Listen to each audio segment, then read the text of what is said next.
Sometimes working with images can be tedious, so here are 3 great CSS tips to use next time you're working with them.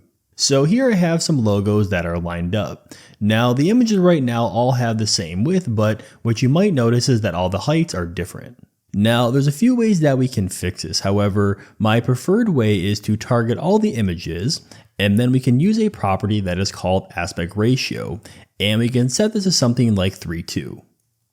So what this does is set the images to all have the same height and width depending on its fluid width.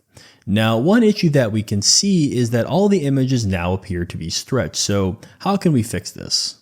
Well, on our image tag we can use an additional property, and this property is called object fit, and then we can set this to be contained. Now what this does is it makes the image become scaled to maintain its aspect ratio that we set of 3:2 while fitting within the element's content box. And what this also does, as you can see, is it's going to center the images for us without us having to opt to use Flexbox.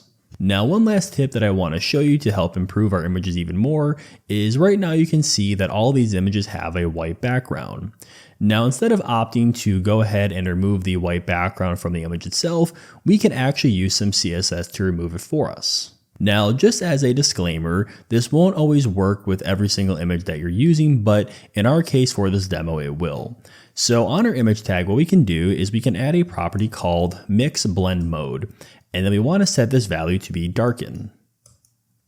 And back within our row of logos, we now have that white background removed.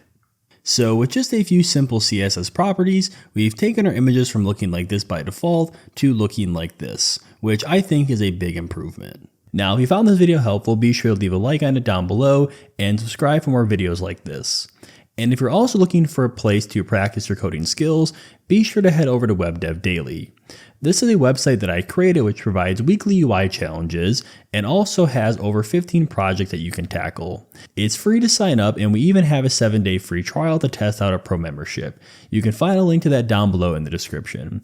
But anyways, thank you for watching. I'll see you in the next one. Take care.